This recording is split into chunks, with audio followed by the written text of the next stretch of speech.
Assalamualaikum warahmatullahi wabarakatuh. Bismillah, cubaan suara 1, 2, 3, boleh dengar? Kalau dengar tolong respon. Baik, Alhamdulillah, terima kasih Ustaz Rashidi atas respon. Jadi kita tunggu sekejap. Ustaz Azhar insyaAllah akan bersama dengan kita.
Assalamualaikum warahmatullahi wabarakatuh. Bismillahirrahmanirrahim. Alhamdulillahi rabbil alamin. Wassalatu wassalamu ala sayyidina Muhammadin asyrafil anbiya'i wal mursalin wa ala alihi wa sahbihi ajma'in. Allahumma salli wa sallim ala sayyidina Muhammad wa ala ali sayyidina Muhammad.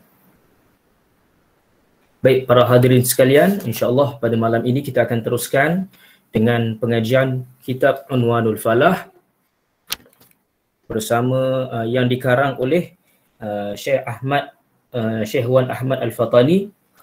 Jadi insyaAllah kita akan menunggu sekejap ketibaan Al-Fadil Tuan Guru Ustaz Azhar Hashim Al-Hadrami untuk bersama-sama dengan kita pada malam ini. Jadi sementara menunggu, boleh buat persiapan ya. Boleh buat persiapan.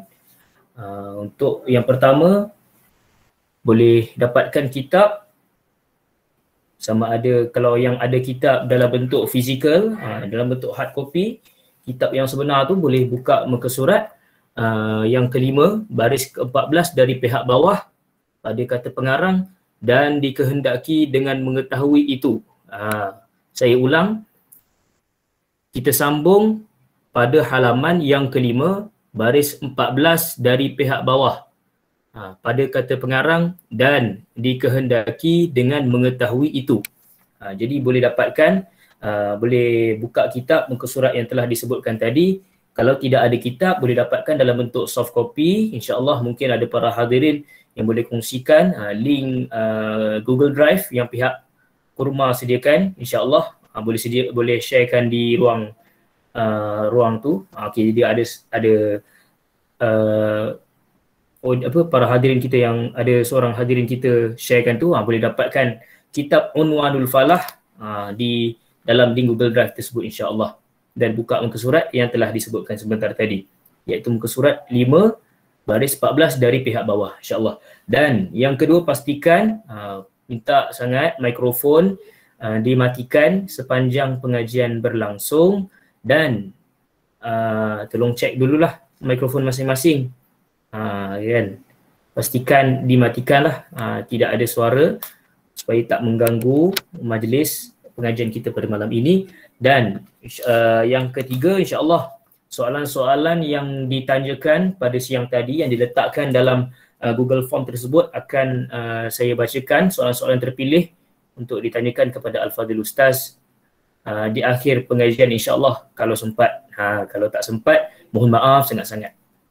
Jadi insya-Allah kita tunggu sekejap, Ustaz akan bersama dengan kita. Mungkin Ustaz sedang melakukan sedikit persiapan untuk bersama dengan kita. Jadi sebelum mula, kita antara adab-adab kita sebagai penuntut ilmu, duduklah dalam keadaan yang baik, sesuai dengan keadaan majlis ilmu. Pakai pakaian yang sesuai dengan seperti mana kita berada dalam majlis ilmu walaupun atas talian. Dan saya pesan kepada para hadirin kalau boleh sediakan pen untuk kita dhabit. Kalau lagi cantik ada juga buku catatan. Lebih baiklah supaya kalau dhabit kat kitab ni mungkin ruangnya kecil. Jadi boleh kita conteng dekat buku conteng kita ni, buku catatan kita ni untuk yang lebih banyak, insya-Allah. Dan juga pastikan pakaian dalam keadaan yang sesuai, jangan pula kita, dan juga pastikan kita duduklah dalam keadaan yang sesuai dengan majlis ilmu. Jangan pula ada yang mungkin sambil baring, sambil makan, sambil tengok TV dan sebagainya. InsyaAllah.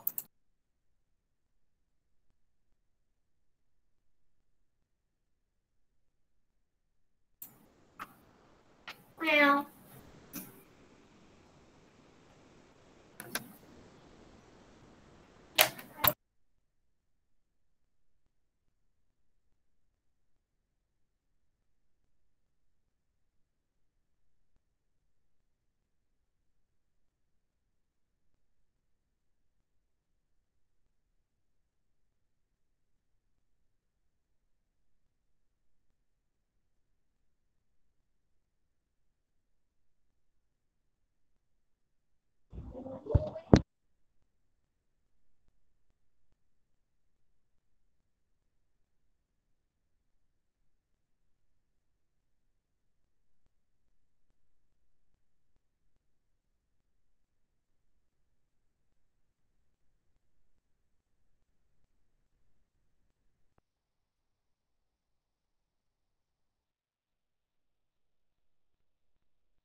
Kenapa tak ada gambar ini?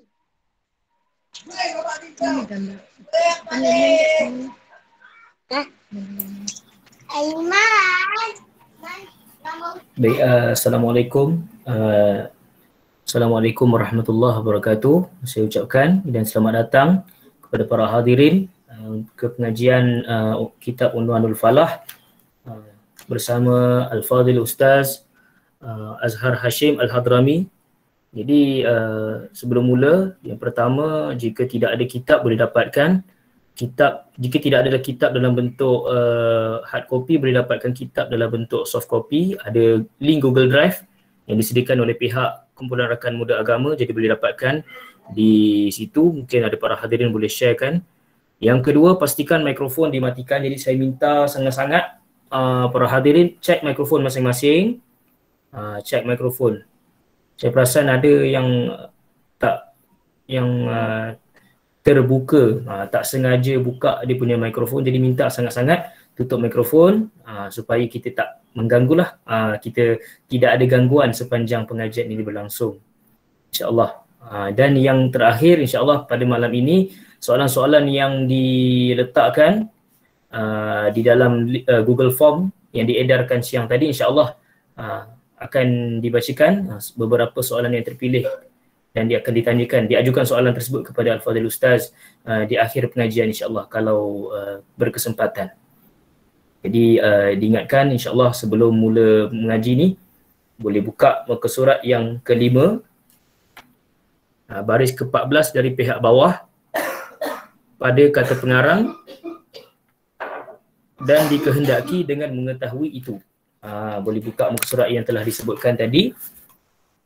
Dan sediakan juga pen untuk kita dobit ataupun buat catatan ataupun nota kaki. Dan pastikan pakaian kita pakaian yang sesuai dengan majlis ilmu. Pastikan kita duduk sesuai dengan majlis ilmu, walaupun secara online, tidak berbaring ataupun tidak sambil makan ataupun sambil tengok TV ke, insya-Allah. Kita duduk seolah-olah kita berada dalam majlis ilmu, insya-Allah. Majlis ilmu yang bersemuka. Dan mungkin para hadirin yang ada siwak, mungkin boleh gunakan siwak. Antara sunnah ataupun antara perkara yang dianjurkan untuk sebelum kita masuk mengaji, belajar, menyertai majlis ilmu adalah menggunakan siwak, insya-Allah.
Assalamualaikum.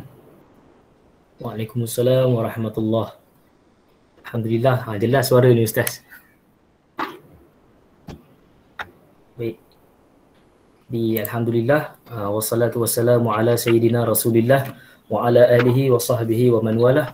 Allahumma salli wa sallim ala sayyidina Muhammadin al-Fatih lima ughliqa wal khatim lima sabaq nasiril haqqi bil haqqi wal hadi ila siratikal mustaqim wa ala alihi wa sahbihi haqqa qadrihi wa miqdarihi al-azim. Alhamdulillah, syukur kepada Allah Ta'ala, kita berjumpa lagi buat kali yang ke-9 insyaAllah untuk pengajian kitab Unwanul Falah. Jadi para hadirin boleh buka muka surat yang ke-5, muka baris yang ke-14 dari pihak bawah insyaAllah. Jadi sebelum mula, marilah sama-sama kita buka majlis kita ini dengan bacaan Ummul Kitab Al-Fatihah. A'udzu billahi minasyaitonir rajim. Bismillahirrahmanirrahim. Alhamdulillahi rabbil alamin. Ar-Rahmanir Rahim. Maliki yaumiddin. Iyyaka na'budu wa iyyaka nasta'in. Ihdinas siratal mustaqim. Siratal ladzina an'amta 'alaihim ghairil maghdubi 'alaihim waladdallin. Amin.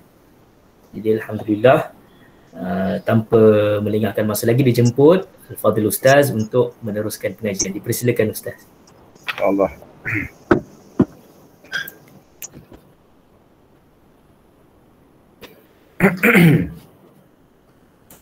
Bismillahirrahmanirrahim. Alhamdulillahi rabbil alamin. Wassalatu wassalamu ala ashrafil anbiya'i wal mursalin wa ala alihi wa sahbihi ajma'in.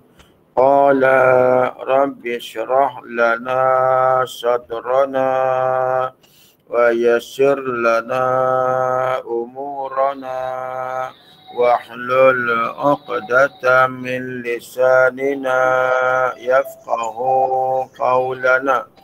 Nawaitu ta'lam wa ta'lim wa tadhakkur wa tadhkir wa naf'a wal intifa' wal ifada wal istifada wal hatha ala tamassuki bi kitabillah wa sunnati rasulillah sallallahu alaihi wasallam wa du'a ilallah wa dilalata alal khair ibtigha wa qurbih wa sawabih subhanahu wa ta'ala. Subhanallah walhamdulillah wa la ilaha illallah wallahu akbar wa la hawla wa la quwwata illa billahil aliyyil azim. Qala musannifu rahimahullahu ta'ala wa nafa'ana bi'ulumihi fid daraini amin. Kata dia, dan wajib pada syarak pula atas mukallaf mengajarkan isterinya dan anaknya dan sahayanya.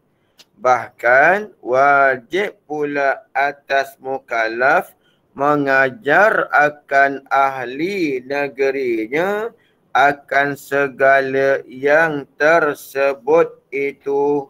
Baik.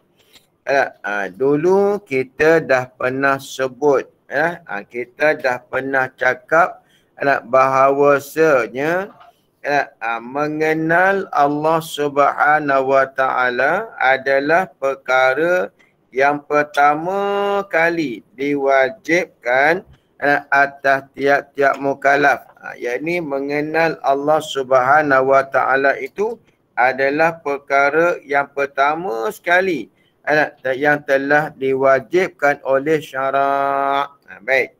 Okey, jadi Jadi katanya dan wajib pada syarat atas tiap mukallaf, iaitu yang punya akal, yang sampai umur lagi ada akal, mengetahui kan sifat-sifat yang wajib bagi Allah.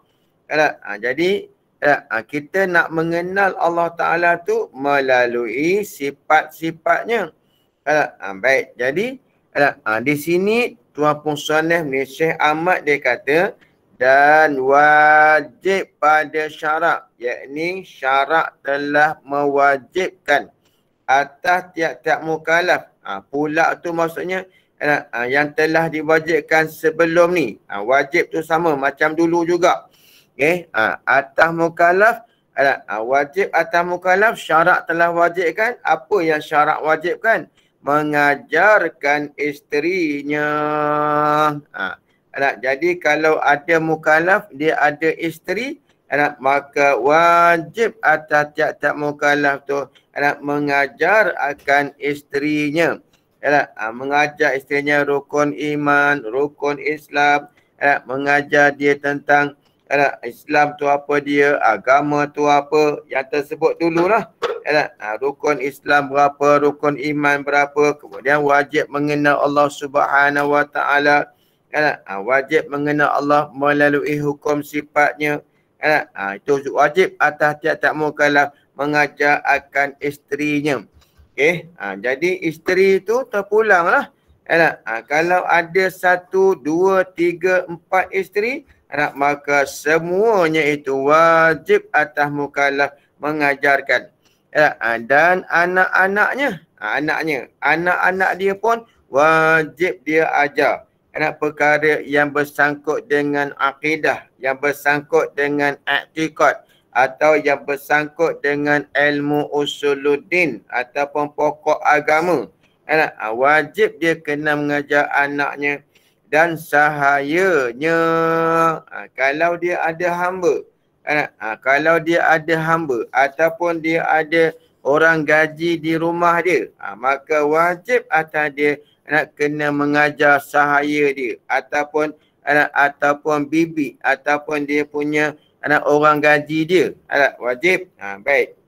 Jadi wajib. Mana kalau dia tak mengajar, maka dosa isteri, dosa anak, dosa pekerja dia tu dia yang tanggung. Kalaulah si isteri tak tahu akan usuluddin, akan ilmu yang bersangkut dengan agama, ataupun yang bersangkut dengan akidah, tersalah isterinya itu, maka suami akan tanggung.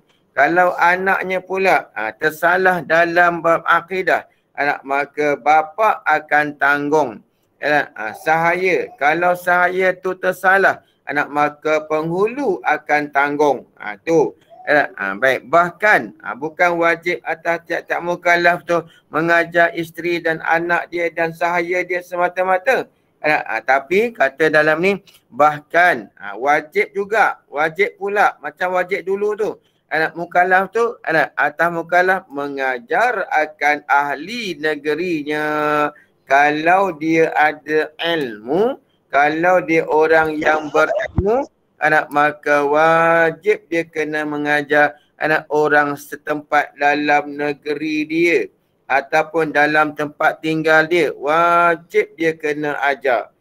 Kalau dia tak mengajar, sekira-kira ada di dalam tempat dia tu salah pegangan dengan sebab dia tak mengajar, maka dia tanggung ahli negeri tempat tersebut. Kalau dia duduk di mana, katalah duduk di pekan, satu bandar, katalah Sungai Buloh, dia alim tapi dia tak mengajar, maka ada orang dalam tu salah pegangan dia, maka dia yang tanggung, kecuali yakni terlepas daripada tanggungan dosa tu apabila dia dah mengajar, dia dah ajak mengajak orang mengaji, tapi orang je tak nak datang, maka yang tu terlepas dianya. Dia yang alim, dia yang mengerti tu, dia bukan tak nak mengajar, tapi orang tak nak datang, maka pada ketika itu terlepas. Tu dia. Jadi wajib atas orang yang ada ilmu ni, yang mukallaf ni, nak mengajar akan ahli negerinya, akan segala yang tersebut itu. Apa dia yang tersebut tu? Yang tersebut tu dalam bab usuluddin ni lah. Dalam bab rukun agama, makna agama tu apa, Islam tu apa, berapa rukun Islam, berapa rukun iman, apa yang bersangkut dengan dalam agama tu ada berapa, semua tu wajib atas tiap-tiap mukallaf mengajar. Kalau dia suami, wajib mengajar isteri dia. Ada anak, bapa, wajib mengajar bapa dia. Wajib mengajar anak dia, si bapa tu. Kalau dia ada sahaya, hamba yang bertugas di rumah dia, wajib dia kena ajar. Kalau dia alim, negeri tempat dia tu dia alim, maka dia kena mengajar orang setempat tu. Dia tak boleh biar macam tu, tak boleh. Ini tanggungjawab orang yang berilmu. Sebab tu tuan-tuan, orang yang ada ilmu ni kan, Allah bagi pada dia ilmu tu kan, hikmahnya apa? Hikmahnya nak ganti Nabi, nak ganti Rasul, naibul Rasul. Dia lah, sebab itulah Nabi kata al-ulama warasatul anbiya. Ulama tu ialah pewaris, mana peninggalan Rasulullah, untuk menyebarkan agama, untuk mengembangkan agama. Jadi kalau dia tak buat kerja, dia tak amanah dengan ilmu yang telah diamanahkan oleh Allah Ta'ala kepadanya. Baik.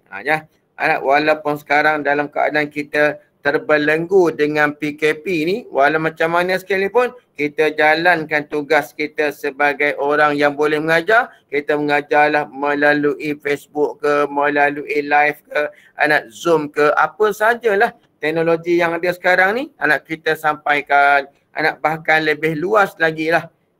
Baik, habis tu dia. Wajib tu, syarat wajib. Kalau sekira-kira mukallaf tu tak buat, maka tertanggunglah atasnya dosa. Dosa ni pula bukan dosa kecil ni. Dosa ni adalah dosa yang besar. Ini amanah daripada Allah. Baik, kemudian. Dan makna wajib pada akal. Ni sebelum kita masuk kepada ilmu tauhid, mengetahui sifat 20 ni, maka wajib kita kena mengetahui dulu akan hukum akal. Jadi hukum akal tu terbahagi kepada 3. Wajib pada akal, mustahil pada akal, dan harus pada akal. Jadi kalau tak tahu yang tu, maka kita tak dapat nak mengenal Allah Subhanahu Wa Ta'ala. Maka sebab itulah syarak telah mewajibkan atas tiap-tiap mukallaf untuk mengetahui hukum akal yang 3. Definisinya, takrifnya, dan yang bersangkut dengan wajib pada akal ni, hukum akal yang 3 ni wajib atas tiap-tiap mukallaf mengetahui akan dia. Tengok ya. Dan makna wajib pada akal itu barang perkara yang tiada terupa pada akal oleh ketiadaannya. Mungkin di antara kita ni ada masalah dengan bahasa ni. Tapi insya-Allah kita huraikan mengikut fahaman kita, bahasa kita sekarang. Okay? Makna wajib pada akal ni, kalau kita ambil dalam yang Arabnya, ialah ma la yutasawwaru fil aqli, ada muhu barang yang tiada terupa pada akal ketiadaannya. Maksudnya yang nampak pada akal, yang terupa pada akal tu, benda yang wajib pada akal tu mesti ada, dan tak terima tiada. Jadi kat sini kita boleh faham dah. Kalau satu benda tu yang kita tergambar pada akal kita, benda tu mesti ada, tak terima tiada, tak boleh tiada. Kita nampak dah. Siapa dia tu? Iaitulah zat Allah Ta'ala dan sifat-sifatnya. Zat Allah Ta'ala dan segala sifat-sifatnya. Kerana zat Allah Ta'ala ni ada yang tak terima tiada, tak boleh tiada. Tu mana tak nampak pada akal satu benda tu kalau boleh tiada. Yang benda wajib ni. Yang kita nampak benda wajib ni ialah benda yang ada, yang tak terima tiada. Akal kita tak nampak yang benda tu tiada. Akal kita hanya terima benda tu ada, yang tak terima tiada. Tu makna wajib pada akal. Okay. Dan makna mustahil pada akal. Tadi kan bila sebut makna wajib pada akal tu ialah barang perkara yang tiada terupa, yakni yang tiada ternampak, yang tiada tergambar pada akal oleh tiadanya, oleh ketiadaannya. Mana yang akan nampak benda tu mesti ada, mesti sabit, mesti sungguh. Tapi kalau benda yang mustahil, sebaliknya pula. Apa dia? Mustahil pada akal ni ialah barang yang tiada terupa pada akal adanya.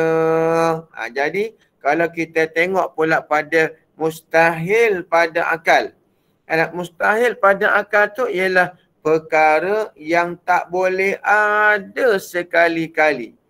Perkara yang tak boleh ada sekali-kali. Yang akan nampak benda mustahil ni ialah benda yang tak boleh wujud, benda yang tak boleh sabit, ataupun benda yang tak boleh sungguh. Sekali-kali tak boleh. Itu kena mustahil pada akal. Baik, nanti kita tengok. Ini benda ni kan kita guna nanti masa akan datang kita guna. Dan makna harus pada akal, makna harus pada akal pula ialah barang yang terupa pada akal adanya dan ketiadaannya. Jadi kan bila sebut harus pada akal, maknanya tiga-tiga ni wajib pada akal, yakni akal kita yang hukum, dan mustahil pada akal, makna akal kita yang hukum mustahil. Harus pada akal, mana akal kita yang hukum harus pada akal. Jadi mana harus pada akal ni, akal kita terima kedua-dua belah pihak perkara tersebut. Yang ni boleh jadi ada, boleh jadi tiada. Boleh ada, boleh tiada. Ataupun boleh ada, boleh tiada. Boleh diterima kedua-dua belah pihak. Itu namanya benda yang kata harus pada akal. Baik. Jadi benda ni kena faham betul-betul. Kena faham sungguh-sungguh. Sebab apa? Sebab kita nak guna benda ni nanti wajib pada akal, mustahil pada akal, harus pada akal, pada masa akan datang. Baik, tengok ya. Kemudian kata Syekh Ahmad lagi, maka wajib pada akal bagi Allah Ta'ala tiap-tiap sifat kesempurnaan. Tengok ya. Ini benda ni wajib kita pegang juga ni. Wajib pada akal.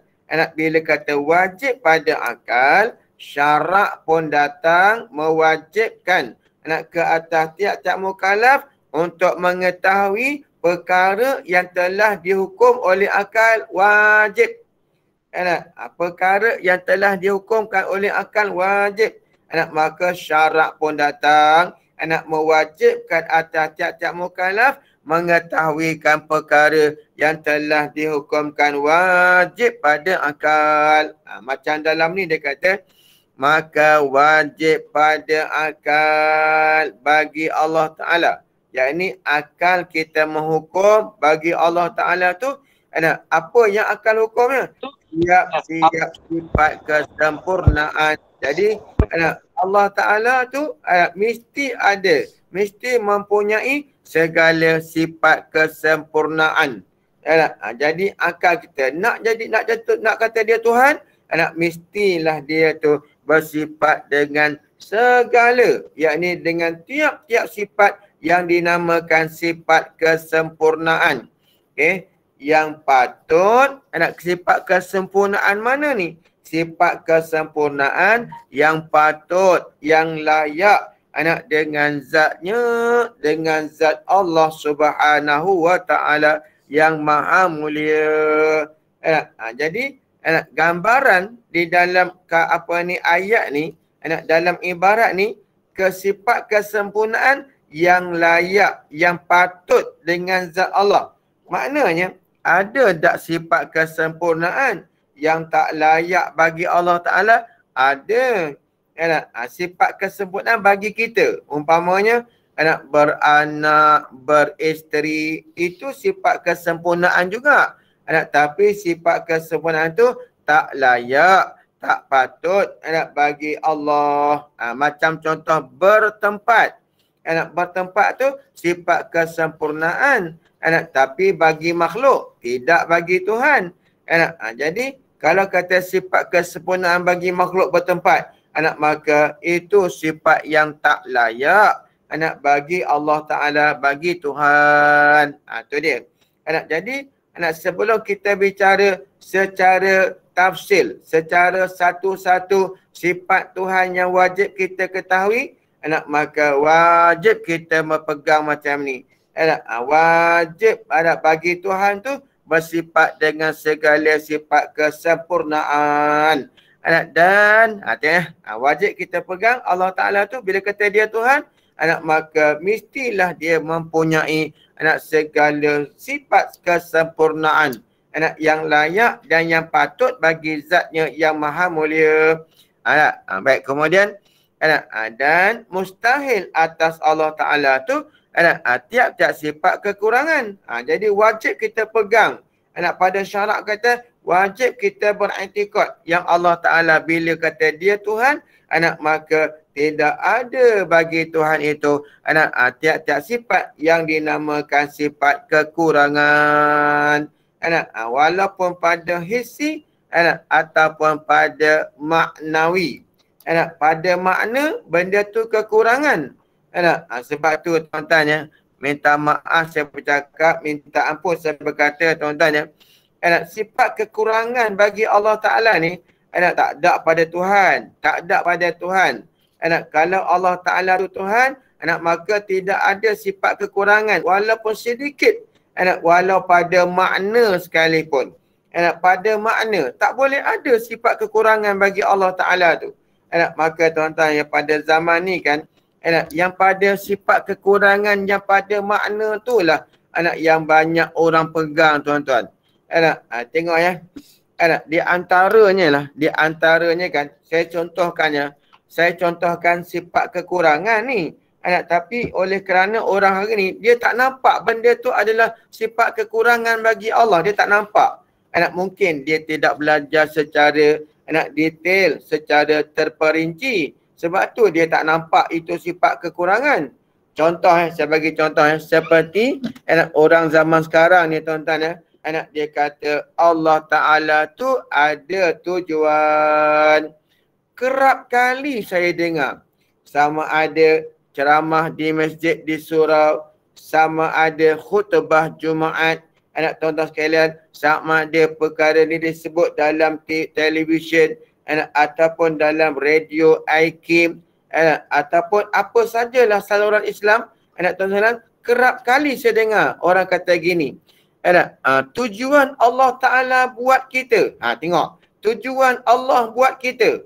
Sebenarnya tuan-tuan, bila kata Tuhan tu ada tujuan, bererti Allah Ta'ala tu ada sifat kekurangan. Iaitu kata pada makna tu. Kalau kita kata tujuan Allah buat kita ni untuk kita sembah dia, tak nampak kekurangannya tuan-tuan. Itu yang kata pada makna tu. Tapi kalau kita kaji secara halus, maka kita nampaklah perkataan macam tu telah membawa Allah Ta'ala tu kepada kekurangan. Macam mana? Tengok ya, macam mana? Kalau Allah Ta'ala tu ada tujuan, bererti Allah Ta'ala tu mengambil faedah daripada kejadian dia. ambil faedah daripada makhluk dia. Tujuan Allah buat kita ni ialah nak sembah dia. Lalu tuan-tuan, berarti Allah Ta'ala tu mengambil faedah daripada makhluk yang dia buat. Untuk sembah dia. Satu dah nampak macam kekurangan. Ambil faedah. Sedangkan tuan-tuan, Allah Ta'ala tidak mengambil faedah daripada apa yang dia buat. Dia tak ambil manfaat apa pun. Tak ambil kegunaan apa pun pada kita tuan-tuan sekalian. Bahkan Allah Ta'ala tu tidak berhajat. Kalau Tuhan tu buat kita ada tujuan nak sembah dia, bermakna Tuhan tu ada hajat untuk ambil faedah daripada kita. Maka di situ nampaklah kekurangan pada Tuhan kalau macam tu keadaannya. Baik, satu lagi. Itu yang pertama. Okey, yang kedua, ayat yang mengatakan tujuan Allah Ta'ala buat kita ni ialah untuk sembah dia. Maka tuan-tuan, saya tanya pada tuan-tuan pada malam ni, saya tanya tuan-tuan, baik, adakah kalaulah tujuan Allah Ta'ala tu buat kita nak sembah dia, saya tanya pada tuan-tuan, sekarang makhluk atas muka bumi ni, manusia lah, kita ambil manusia je lah. Tuan-tuan ambil makhluk ni, manusia je. Adakah semua manusia menyembah Allah Ta'ala? Jawapannya tentu apa? Tentu tidak. Kenapa? Sebab kita tengok depan mata kepala kita sendiri. Ada yang menyembah Allah, ada yang taat pada Allah, ada yang tidak menyembah dia, ada yang maksiat dengan dia. Jadi maknanya, kalau kata tujuan Allah buat kita untuk sembah dia, berarti tuan-tuan sekalian, tujuan Allah Ta'ala tu terjadi ke tidak? Berlaku ke tidak? Jawapannya tidak lah. Kenapa tidak? Apa? Sebab tak semua sembah dia. Tak semua sembah Allah Ta'ala. Jadi maknanya tujuan Allah Ta'ala tu tak jadi. Jadi maknanya tuan-tuan, kalau dia sebagai Tuhan, kalau dia sebagai Tuhan, tiba-tiba tujuan dia pun dia tak boleh nak jadikan. Tak boleh nak luluskan. Yang itu lemahlah dia tuan-tuan sekalian.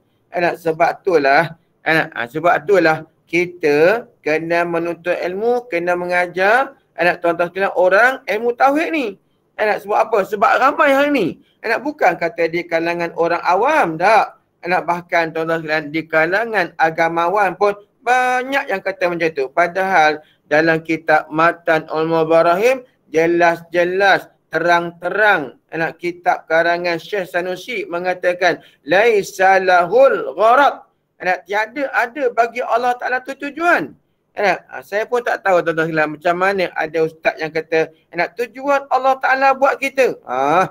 Bila kata macam tu tuan-tuan sekalian, salah langsunglah dengan kitab dalam kitab Matan Ummul Barahin. Baik, jadi tuan-tuan, ada yang berdalilkan dengan ayat Quran. Dia mengatakan wa ma khalaqtul jinna wal insa illa liya'budun. Tidak aku jadikan jin dan manusia itu melainkan supaya menyembah aku. Jadi tuan-tuan, letak makna supaya tu yang salah. Sebab apa?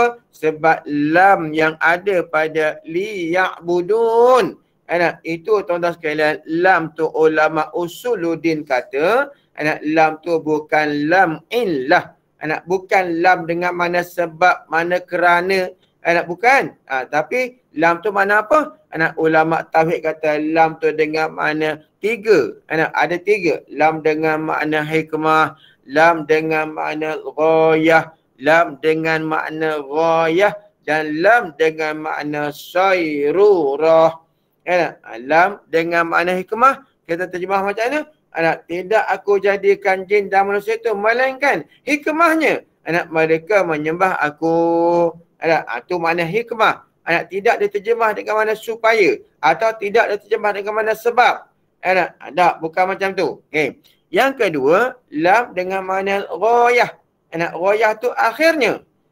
Hujung pekerjaannya. Akhirnya.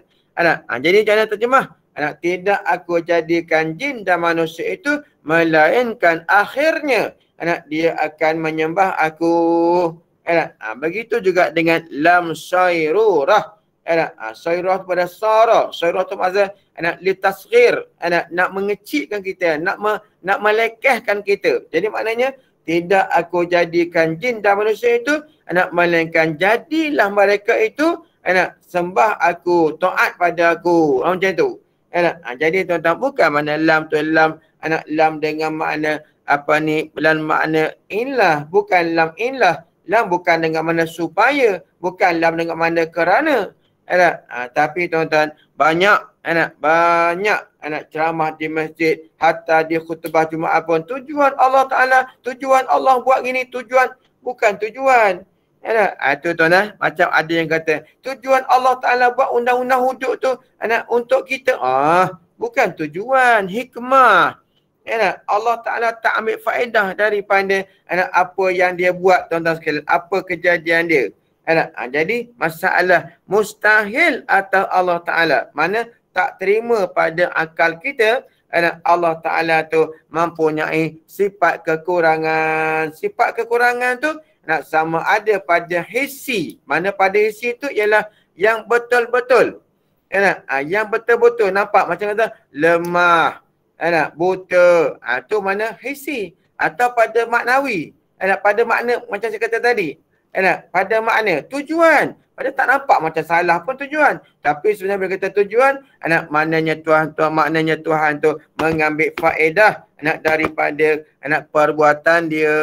Itu namanya lemah. Baik. Okay. Kemudian tuan-tuan sekalian, tengok molek-molek ni. Tengok baik-baik ni.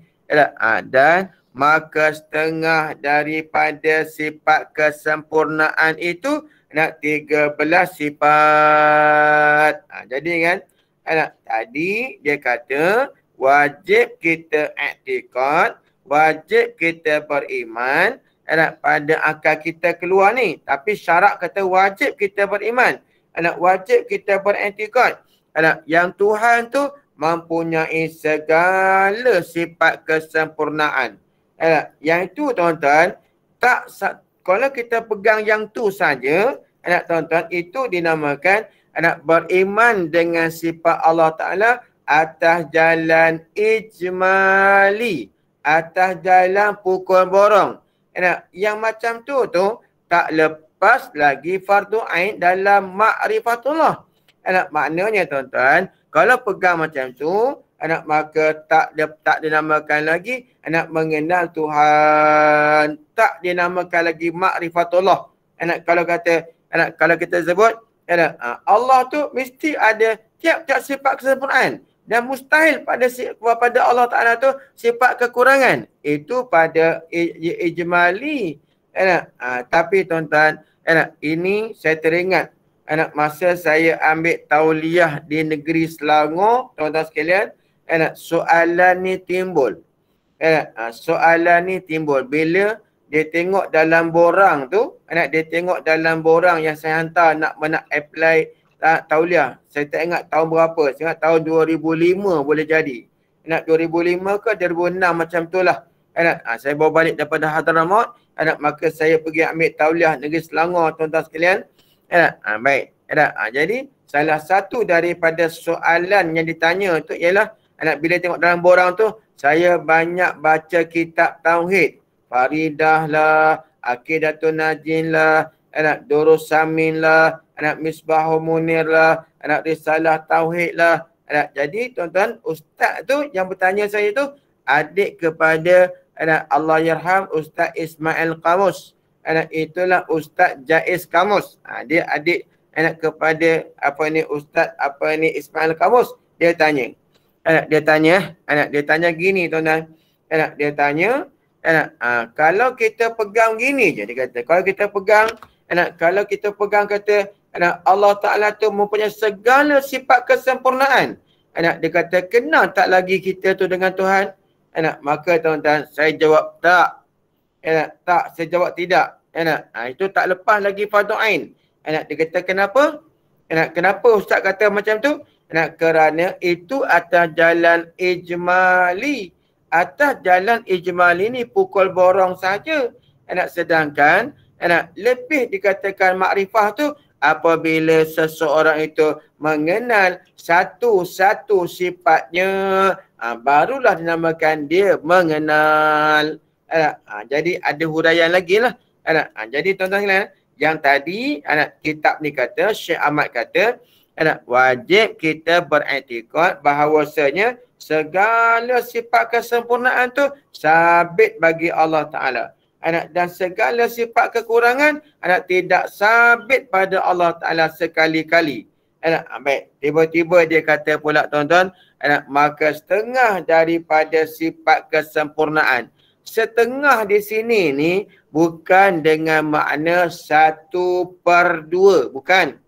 Bukan makna 1/2, tapi setengah dengan makna sifat yang setelah disaring oleh para ulama, sifat yang wajib mukallaf mengetahui 13 sifat sahaja. Setelah dilihat oleh ulama dalam hadis, dalam Quran, maka tuan-tuan sekalian, ulama kata hanya 13 sifat sahaja sifat Allah Ta'ala yang wajib kita ketahui. Ada pun yang lebih daripada itu tak wajib atas jalan tafsil, wajib atas jalan ijmal. Nampak tak? Wajib atas jalan ijmali. Maksudnya wajib atas jalan pukul borang yang lebih daripada 13. Okey. Yang 13 ni tuan-tuan, ada khilaf lagi ni di kalangan para ulama. Yang kata 13 ni ialah kaul Imam Abul Hasan Al-Ash'ari. Imam Abu Hasan Al-Ash'ari yang mengatakan 13 sifat sahaja yang wajib kita ketahui. Selebih daripada tu 20 ke atau lebih daripada 20 ke, wajib kita ketahui atas jalan ijmal. Atas jalan pukul borong. 13 tu wajib atas jalan tafsil. Satu persatu. Baik. Tiga sifat wajib atas tiap-tiap mukallaf mengetahui akan 13 sifat tu atas jalan tafsil. Atas jalan tafsil mana? Tafsir tu makna dia satu. Dengan makna jika ditanya. Okey. Jadi kata atas yang tafsir tu macam mana?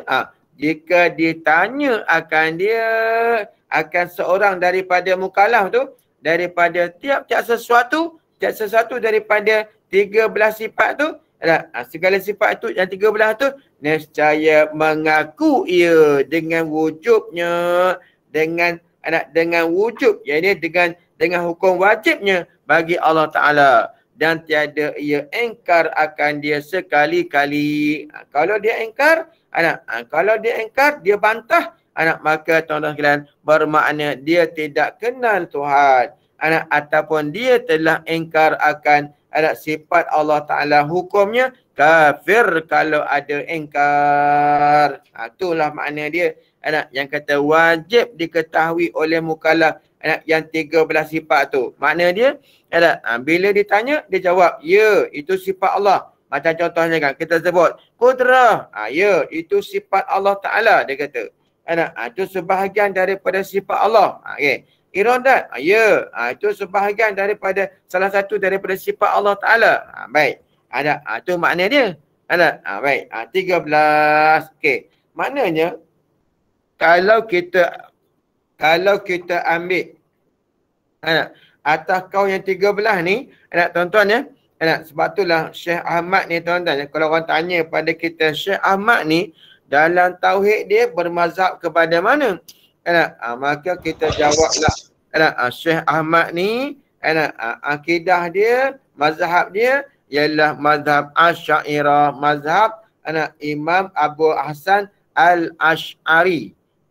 Sebab dalam tauhid ni ada dua mazhab sahaja, iaitu mazhab Imam Abu Hasan Al-Ash'ari dan juga mazhab Imam Abu Mansur Al-Maturidi. Itu je dua mazhab dalam ilmu tauhid ni tuan-tuan sekalian. Ada pun dalam fiqh kita ada 4 mazhab. Imam Abu Hanifah, Imam Malik, Imam Syafi'i dan Imam Ahmad bin Hanbal. Kalau dalam tasawuf kita ada 3 pula. Imam Ghazali, kemudian Syekh Abdul Qadir Jailani dan Syekh Junaid Al-Baghdadi. Tuan-tuan, kalau dalam ilmu fiqh, dalam ilmu sirah Anak dua pula, iaitulah Sayyidina Abu Bakar dan Sayyidina Umar. Itu ulama dalam sirah tuan-tuan sekalian. Baik. Kalau dalam hadis, Imam Bukhari dan Muslim. Baik. Itu yang kita nak rujuk lah. Okey.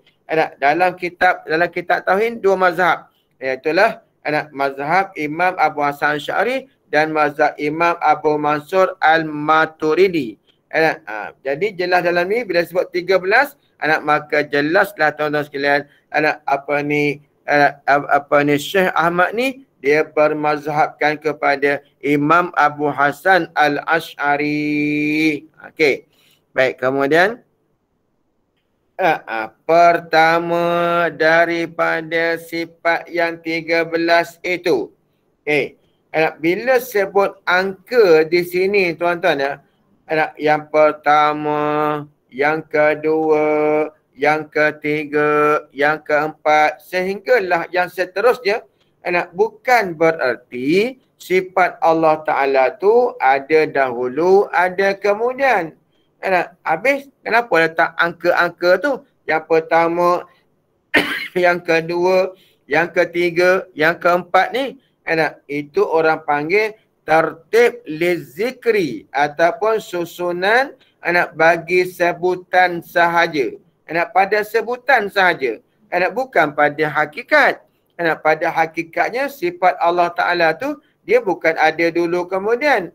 Ada zat Allah Ta'ala tu maka sekalilah dengan sifat-sifatnya. Ada zat Allah Ta'ala tu sekali dengan sifat-sifatnya tuan-tuan sekalian. Baik. Jadi yang pertama daripada 13 sifat ataupun yang pertama daripada 20 sifat, kita ambil dua-dua mazhab. Tapi walaupun dalam kitab ni 13 saja. Tak apalah, nanti kita tambah tuan-tuan. Okey. 13 sifat iaitu wujud. Wujud. Tengok ya. Artinya, arti wujud tu ada.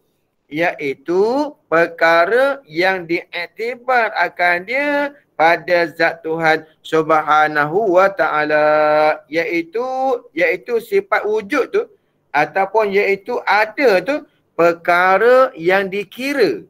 Iktibar tu mana yang dikira akan dia, akan sifat wujud tu pada zat Tuhan. Maknanya apa? Maknanya ada tu ialah yang ditunjuki oleh ada zat. Sebab tu tuan-tuan, sifat wujud ni dinamakan sifat nafsiyah. Nisbah kepada diri zat. Maknanya ada zat Allah Ta'ala tu lah menunjukkan sifat wujud. Macam contoh macam contoh kan. Okey. Pen ni ada tak? Ada. Macam mana kata ada? Nampak depan mata kita. Pen ni ada. Maka sifat wujud tu ialah menunjuk atas ada zat. Atas ada zat pen. Maka itulah dinamakan sifat wujud. Itu di sisi apa? Itu di sisi Imam Abu Hasan Al-Asy'ari. Sebab itulah dinamakan sifat wujud tu sifat nafsiyah. Dinamakan sifat wujud tu sifat nafsiyah. Kerana diri zat. Diri zat. Okey.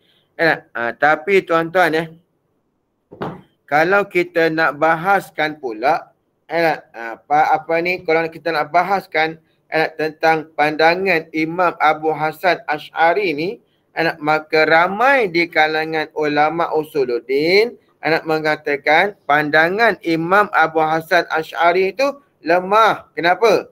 Sebab gini. Okey. Sebelum saya lanjutkan lagi tuan-tuan perbahasan tentang masalah sifat wujud ni, pandangan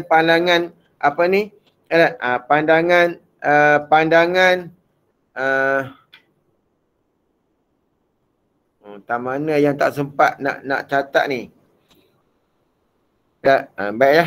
Okey. Saya ulang balik Okey. Sifat wujud ni dinamakan dia sifat nafsiyah. Okey. Kenapa dinamakan sifat nafsiyah? Tengok. Iaitu perkara yang diiktibarkan, diiktibar akan dia, akan sifat wujud tu atau ada tu, sifat ada tu pada zat Tuhan Subhanahu wa Ta'ala.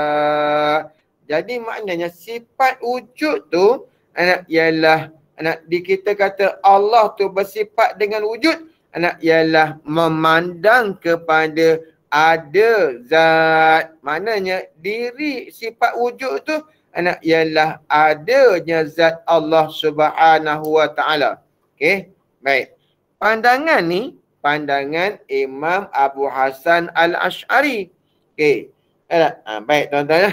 Kalau mengikut pandangan ulama-ulama tauhid, tuan-tuan sekalian, pandangan Imam Abu Hasan Al-Ash'ari yang mengatakan sifat wujud tu ialah ada zat, maka ulama usuluddin mengatakan pandangan Imam Abu Hasan Al-Ash'ari tu lemah. Kenapa lemah? Baik. Sebelum saya sebut kenapa perkataan tu lemah, gini. Tuan-tuan ya. Sebelum saya hurai kenapa ulama yang mengatakan lemah, maka izinkan dulu saya sebut ya. Apa makna zat, apa makna sifat. Apa definisi zat dan apa definisi sifat. Okey. Pertama, makna zat tu ialah maqama binafsih, barang yang berdiri dengan sendiri, yakni tidak menumpang pada mana-mana zat. Maka itu adalah zat. Yakni kan bila kita sebut zat ialah benda yang berketul, yang mengambil lapang. Itu makna zat pada nisbah makhluk. Tapi kalau nisbah pada makna umum, zat tu ialah maqama binafsih, barang yang berdiri sendiri. Maksud berdiri sendiri tu ialah dia tidak menumpang seperti sifat menumpang pada zat. Sebab itulah bila sebut sifat maqama bi ghairih, barang yang berdiri pada benda lain. Keberadaan sifat tu dia mesti kena pada benda lain. Tuan-tuan kalau ngaji tauhid ni, tuan-tuan jangan malas fikir tau. Kalau tuan-tuan malas berfikir, nanti susah nak faham. Saya bagi contoh mudah-mudah aja. Bukan nak menyusahkan. Seperti contoh masin dengan garam. Masin dengan garam. Mana zat, mana sifat? Zatnya ialah garam. Sifatnya masin. Jadi siapa tumpang siapa? Masin tumpang garam. Sebab itulah keberadaan masin tu, adanya masin tu dengan ada pada garam. Yakni masin tu dia tak boleh bersendirian. Adanya masin tu dia tak boleh bersendirian. Dia mesti menumpang pada garam. Kalau dia garam tak ada, masin pun tak boleh nak ada. Masin tak boleh ada kalau tidak ada garam. Macam manis. Manis tumpang gula. Sekiranya gula tak ada, maka manis tak boleh tumpang. Nak menumpang dia tak boleh. Dia tak ada tempat tumpang. Jadi manis tu tak boleh berdiri dengan sendiri. Baik. Okey, faham dah? Jadi kan tuan-tuan. Jadi kenapa jadi pandangan sifat wujud tu ialah zat tu lemah? Kerana tuan-tuan, bila kita sebut sifat, mestilah disandarkan kepada zat. Kan? Tiba-tiba Imam Ash'ari kata, wujud tu ialah zat. Nampak tak? Wujud tu ialah ada zat. Yang macam tu tuan-tuan sekalian, kata ulama usuluddin, itu bukan bahas sifat. Itu bahas zat dia kata. Tapi tuan-tuan sekalian, nisbah pada mudah faham pandangan Imam Abu Hasan Ash'ari. Kerana orang awam kita ni, bila kata sifat wujud tu ialah diri zat. Ada zat, maka itulah dinamakan sifat wujud. Tapi tuan-tuan sekalian, Kalau pandangan Imam Abu Mansur Al-Maturidi, dia kata sifat wujud tu ialah sifat hal. Tengok dia kata sifat. Sifat hal. Jadi sifat hal dengan makna sifat hal, sifat yang menengahi di antara ada dan tiada. Nak kata sifat wujud tu ada, tak boleh nampak sebab dia tengah-tengah antara ada dan tiada. Nak kata tiada, tak boleh. Sebab apa? Kerana zat tu menunjuk atas dia tu ada. Jadi tuan-tuan, itulah dinamakan sifat hal. Sifat hal yang sabit sungguh pada zat. Sifat yang sungguh pada zat, tuan-tuan sekalian.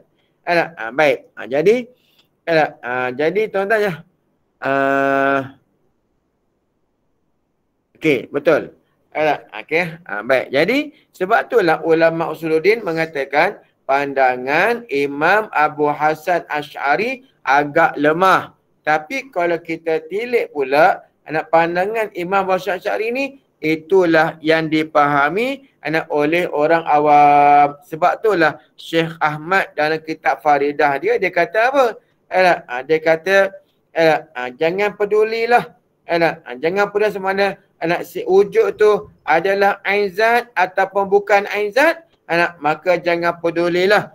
Kerana apa? Kerana itu dinamakan ilmu yang dalam-dalam dalam ilmu tauhid. Yang kita nak pegangnya ialah Allah Ta'ala tu ada. Sudah. Baik. Okey.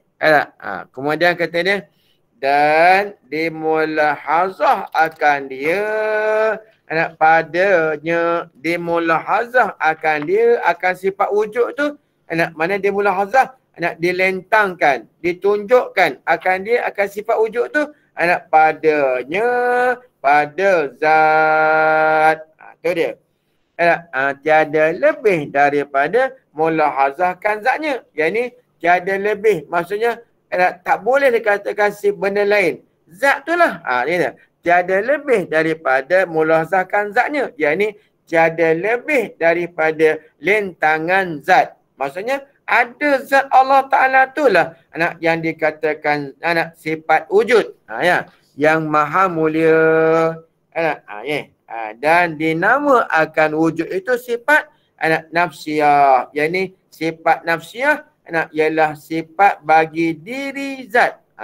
Artinya sifat nafsiyah tu sifat yang dibangsakan kepada nafsin. Dibangsakan kepada nafsin tu apa? Dengan makna zat. Tengok. Ini pandangan Imam Abu Hasan Asy'ari ni. Dibanding dia apa? Dinisbahkan kepada zat. Dibangsakan wujud tu kepada zat. Jadi maknanya ada zat tu lah dikatakan sifat wujud. Okey. Kerana tiada lebih ia daripada zat. Mana sifat wujud tu tiada lebih daripada adanya zat. Bila kata ada zat, maka itulah dinamakan sifat wujud. Baik. Kemudian mustahil lawannya, atau boleh kita kata dan bermula lawannya. Lawan bagi sifat wujud tu mustahil.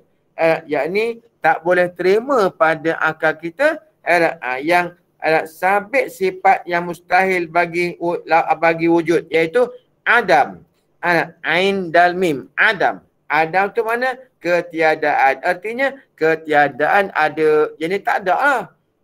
Jadi itu lawan bagi ada. Tak ada. Tiada. Tiada tu lawan bagi ada. Mustahil zat Allah Ta'ala tu tiada. Ni tu. Mana dalil dia? Dan dalil wujud Allah Ta'ala segala makhluk ini. Dalil bagi wujudnya zat Allah Ta'ala tu ialah segala makhluk ini. Mana? Yang kata makhluk ni? Daripada segala langit dan bumi dan barang yang antara kedua-duanya. Yang ni perkara yang ada di antara langit dan bumi tu. Tengah-tengah tu ada lagi makhluk. Baik. Kenapa kita kata makhluk tu menjadi dalil tentang ada Allah Ta'ala ni?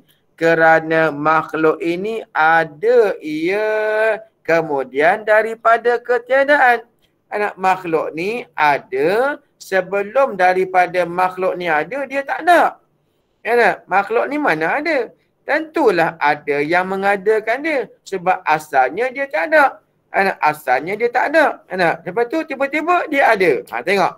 Anak lepas tu dia kata, anak kemudian pada tiadaan dan tiap-tiap barang yang ada, tiap-tiap perkara yang ada, kemudian daripadanya ketiadaan itu tak dapat tiada daripada ada yang mengada akan dia.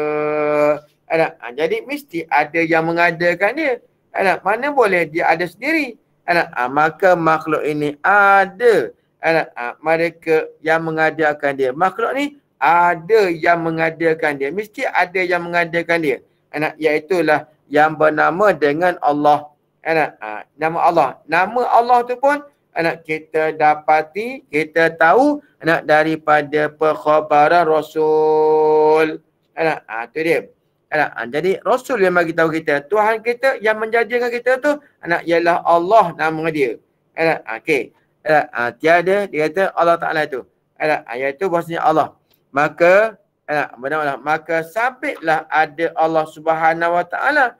Anak, sabitlah ada Tuhan sebab Tuhan itulah yang menjadikan segala makhluk ini. Sebab makhluk tu dia ada sebelum daripada dia ada tu dia tiada. Lepas tu dia tak ada pula. Lepas dia ada, dia tak ada pula. Tentu ada yang meniadakan dia lah. Kan dia mana boleh dia tiada dengan sendiri-sendirinya. Baik, tentu ada yang meniadakan dia. Bila tentu ada yang meniadakan dia, maka tentu juga ada yang mengadakan dia. Yang mengada itulah yang dinamakan Allah, Tuhan. Jadi tentulah dia ada. Kalau dia tak ada, macam mana dia nak menjadikan kita? Macam tu. Yang kedua, qidam. Wallahu alam. Yang kedua, qidam. InsyaAllah kita akan sambung pengajian kita nanti pada masa akan datang. Ada soalan tak? Baik, Alhamdulillah. Terima kasih. Jazakumullah khair. Ucapkan kepada Fadil Ustaz. Jadi insyaAllah kita teruskan dengan beberapa soalan pada malam ini yang telah dipilih daripada Google Forms yang tadi insyaAllah. Jadi soalan yang pertama berbunyi Assalamualaikum Ustaz, adakah penyakit ain ini wujud disebabkan keluarga kawan saya kena sihir akibat penyakit ain ini? Mohon maaf Ustaz jika kurang beradab dalam bertanya. Tak apalah, insya-Allah. Baik, sebenarnya semasa saya berada di Hadramaut, sebenarnya penyakit ain ni memang wujud. Memang ada. Dan ini pun pernah disebut oleh Rasulullah. Berhati-hatilah dengan pandangan mata Arab. Jadi dimasukkan sihir ain ni, saya tak tahulah sama ada orang Melayu ni ada penyakit ain. Yang saya tahu ialah orang Arab. Orang Arab pandangan matanya tajam. Kadang-kadang penyakit ain ni dia bukan bentuk sihir. Dia bukan namakan sihir. Tetapi bentuknya ialah kerana pandangan mata orang Arab tu tajam. Maka walaupun dia memandang bukan atas jalan sakit hati tak. Tetapi memandang atas jalan ta'ajub. Atas jalan ta'ajub. Ta'ajub. Dia tengok seorang budak tu kan, Masya Allah, comelnya budak ni. Katalah dalam bahasa Arab kan. Jamil jiddan, dia kata. Jamil jiddan. Kalau pandangan mata tu tajam, maka budak tu akan kena sakit. Tapi kalau di Malaysia ni, saya tak tahulah ada penyakit ain yang dinamakan sihir. Wallahu alam. Tapi sihir yang menggunakan mata memang ada. Dalam masyarakat Melayu kita di Malaysia ni memang ada. Tapi lain dengan penyakit ain yang di Arab. Penyakit ain di tanah Arab ni dia bukan masalah sihir tak. Tapi tuan-tuan, kalau di tanah Melayu ni memang ada penyakit ataupun sihir yang dimulakan dengan pandangan mata. Tu wallahu alam. Baik. Ada lagi soalan? Baik, terima kasih Ustaz untuk jawapan. Jadi soalan nombor 2, adakah soalan kedua berbunyi, adakah wanita haid sama ada yang hafizah ataupun bukan hafizah boleh membaca ayat-ayat Al-Quran seperti ayat kursi, 3 kul dan lain-lain kerana sudah menjadi amalan harian? Itu soalan ni Ustaz. Ya, boleh. Jawapannya adalah dibenarkan. Tetapi bukan dengan niat Quran, niat zikir. Sebab dia menjadi amalan harian ataupun amalan rutin dia, bukan harian, malahan setiap masa dia baca 3 kul, ayatul kursi, ayat 1000 dinar, potongan-potongan ayat-ayat yang lain, tak kira sama dia hafizah atau bukan, maka hukumnya adalah harus dia membaca walaupun dia dalam keadaan hadas. Tapi ingat, bukan niat dibaca Quran, tetapi niatnya adalah zikir. Maka kalau niat Quran, maka hukumnya adalah haram. Tapi kalau niat zikir, maka diharuskan. Wallahu alam. Ada lagi? Baik, insyaAllah soalan yang ketiga. Soalan ketiga berbunyi, Assalamualaikum Ustaz, apakah yang boleh dilakukan bagi saya sebagai seorang pelajar sekolah agama yang ingin membangkitkan kembali nilai keagamaan yang saya lihat sudah hilang dalam diri setiap dari mereka, yakni pelajar sekolah agama? Sifat, adab, ilmu pelajar sekolah agama hari ini sudah sama dengan orang yang tak mengaji agama. Itu soalan ni Ustaz. Baik, sebelum saya jawab soalan ni kan, saya memandang kepada cara pengajian di sekolah tu sendiri sudah menghilangkan adab. Saya minta maaf ni. Sebenarnya sekolah-sekolah yang ada sekarang ni memang sudah tidak menitik beratkan kepada adab sebagai seorang pelajar. Kenapa? Kerana sekolah ni tuan-tuan sekalian, sekolah ni cara pembelajaran tu juga sudah tidak menitik beratkan tentang adab. Duduk atas kerusi, kemudian juntai kaki macam tu, ada berjuntai kaki atas kerusi. Kalau kita mengaji agama sebenarnya tak boleh dibenarkan macam tu. Sebab itulah di madrasah tradisional orang Melayu kita ni, semuanya duduk atas lantai. Kenapa? Kerana tuan-tuan sekalian, nak menjaga adab dengan kitab, adab dengan kelas pengajian tersebut. Apatah lagi kalau di universiti, minta maaf. Kenapa? Kerana universiti ni tuan-tuan, anak murid duduk tinggi tu. Anak tok guru ni duduk bawah tu. Mana kaki anak murid tu berada di atas kepala tok guru, tuan-tuan sekalian. Itu yang ada di universiti. Maka yang tu yang susah kita nak mengajar adabnya, tuan-tuan sekalian. Sebab tu tok guru dulu, tuan-tuan, dia tak suka duduk atas meja, duduk ada meja, ada kerusi. Dia duduk bawah. Macam tuan guru saya, Tuan Guru Haji Umar Zuhdi. Dia tak pernah mengajar duduk atas kerusi. Duduk di bawah, menyandar di tiang, menyandar di dinding. Itu adab yang sebenarnya. Macam mana Jibril mengajar Rasulullah duduk bersila atas lantai, tuan-tuan sekalian. Itu juga yang saya dengar daripada Syekh Nuruddin Al-Banjari. Dia juga dulu masa belajar bukan duduk atas kerusi, belajar duduk di lantai. Jadi tuan-tuan sekalian, kalau macam inilah, kalau kita tanya ke saya, apa yang patut saya lakukan? Maka bagi saya, tuan-tuan, yang pertama kita kena lakukan ialah sekolah tu sendiri kena ubah sistemnya juga. Jangan duduk atas kerusi, ada meja. Dengan pakai seluarnya. Kalau untuk ilmu ni, pakai seluar tu sebenarnya tak sesuai. Dia kena pakai jubah, dia kena pakai kain. Macam tu yang sesuai. Sebab tu dah di pondok-pondok tak dibenarkan anak murid tu pakai seluar. Macam tu. Lagi pula tuan-tuan sekalian, di sekolah tu pula tuan-tuan sekalian, oleh kerana sekolah tu macam tu sifatnya.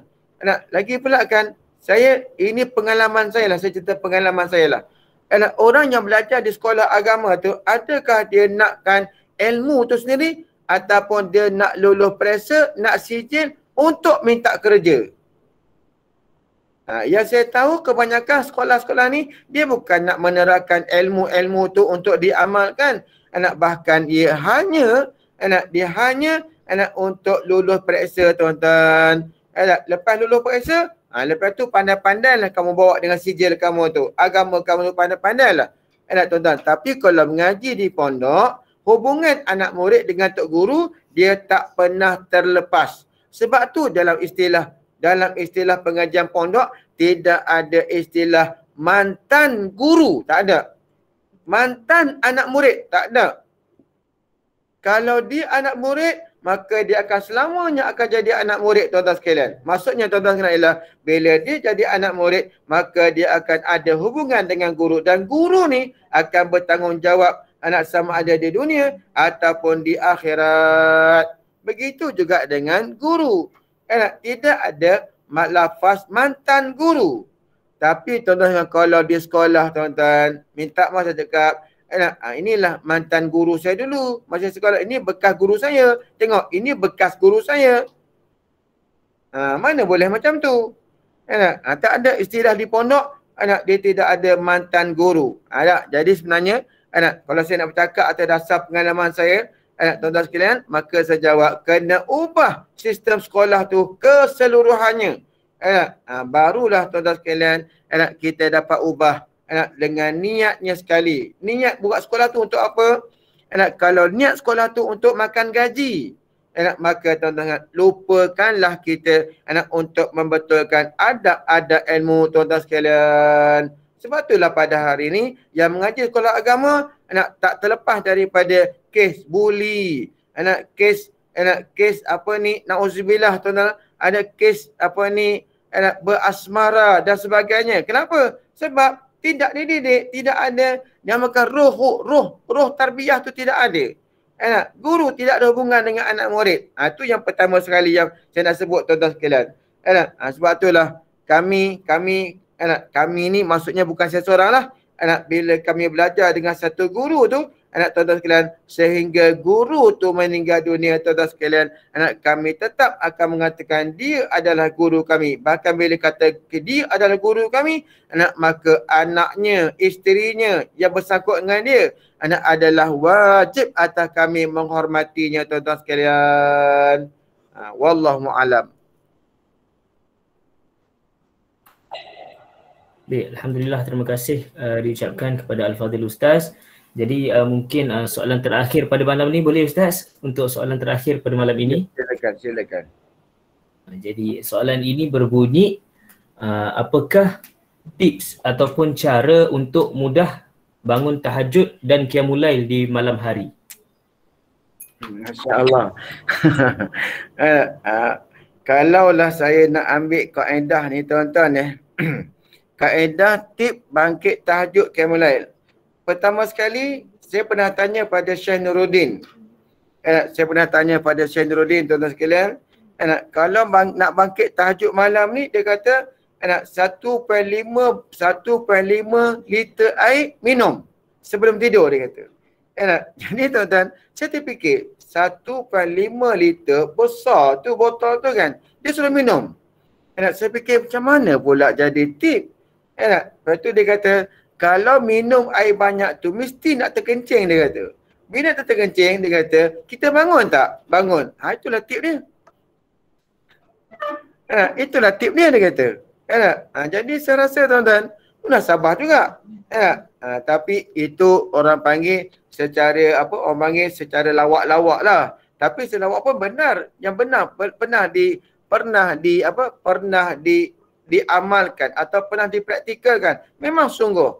Kalau kita minum air banyak, 1.5 liter, tuan-tuan sekalian, sebelum tidur, maka insya-Allah pukul 3 pagi, pukul 4 pagi, kita akan bangun, akan buang kecil. Bila bangun tu, teruskan dengan tahajud, tuan-tuan sekalian. Kalau nakkan jalan yang bukan jalan lawak-lawak, tuan-tuan sekalian, maka sebenarnya bangun tahajudnya, tuan-tuan sekalian, ialah dengan membersihkan jiwa, bersihkan hati. Bila bersihkan hati, bersihkan jiwa, maka tuan-tuan sekalian, mudahlah kita untuk bangun malam. Kalau minum 1,5 liter air pun, kalau kencing sekalipun, dia terus tidur balik. Kencing, tidur balik. Kencing, tidur balik. Akhirnya bangun pukul 8 pagi. Wallahu alam.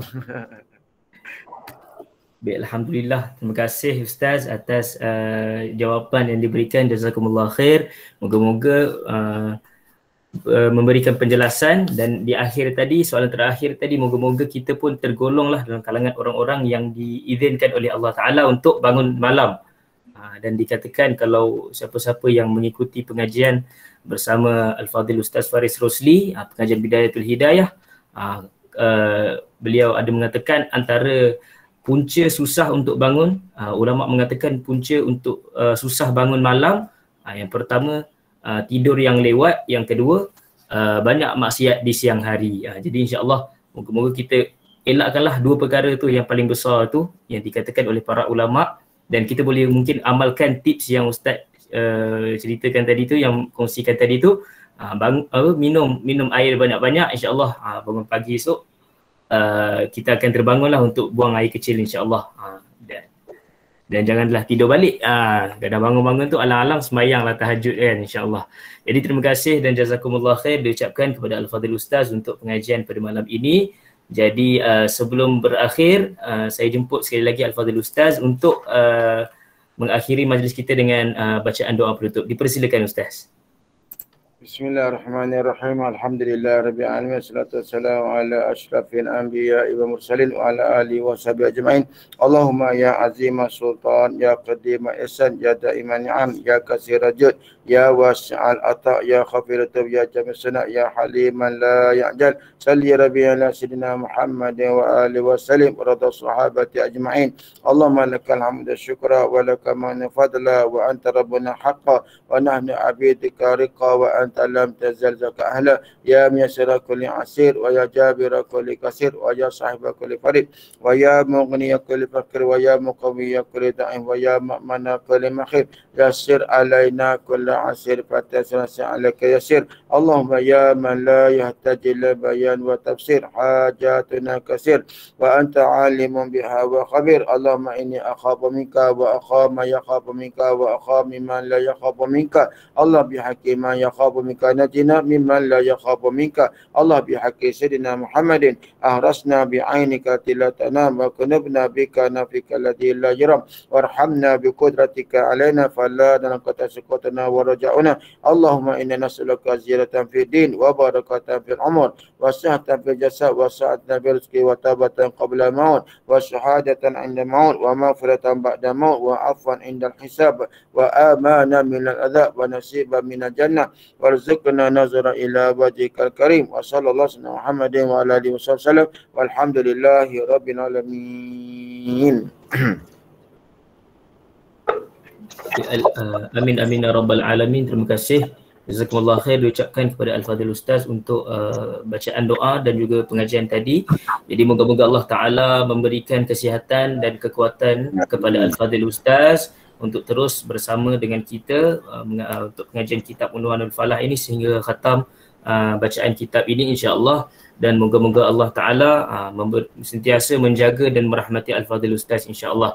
Dan saya mewakili para hadirin pada hari ini memohon maaf kepada Al-Fadhil Ustaz andai kata kami ini mungkin melakukan perkara-perkara yang kurang senang ataupun kurang adab dalam bertanya ataupun sepanjang pengajian ini berlangsung. Mohon maaf dan minta halal ilmunya Ustaz, dan saya mewakili pihak penganjur. Saya mohon maaf kalau ada salah silap daripada pihak penganjur sendiri ataupun daripada pihak saya sendiri sekiranya saya melakukan kesilapan ataupun kesalahan dalam berkata-kata pada malam ini insya-Allah.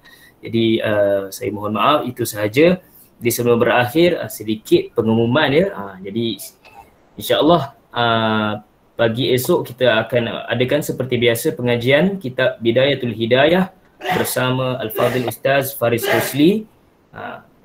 Pengajian Bidayatul Hidayah siri yang ke-22 jam 7 pagi, 6.30 pagi kita akan buka link untuk bacaan Wirdul Latif dan juga surah Yasin. Kemudian Dan insya-Allah kalau tadi kita ada dengar tips-tips nak bangun malam, jadi insya-Allah kalau rasa macam tak ada geng lah nak bangun malam kan, macam tak ada kawan lah nak bangun malam, insya-Allah pukul 5 pagi boleh join Google Meet yang zikir akhir malam yang dianjurkan oleh channel Telegram Jom Zikir dan dipimpin oleh para pelajar Darul Mustafa Tarim, insya-Allah. Pukul 5 buka Google Meet, join bersama dengan baca untuk zikir akhir malam bersama dengan para pelajar Darul Mustafa Tarim, insya-Allah. Jadi saya mohon maaf sekali lagi andai kata ada kesilapan dan kesalahan yang saya lakukan pada malam ini, dan insya-Allah untuk rakaman ini akan diuploadkan dalam YouTube. Memandangkan kita tak dapat nak buat live ya, kita punya admin YouTube kita laptopnya masih lagi kurang sihat, orang kata kurang sihat lah, senang cerita kurang sihat, jadi kita tak dapat nak adakan live. Jadi insya-Allah rakaman ini kita akan upload di YouTube channel Kurma, dan boleh kita guna untuk inilah murajaah ataupun mengulang pelajaran kita, insya-Allah. Jadi mohon maaf, insya-Allah itu sahaja. Kita tangguhkan dengan tasbih kafarah dan suratul Asr. Subhanallah.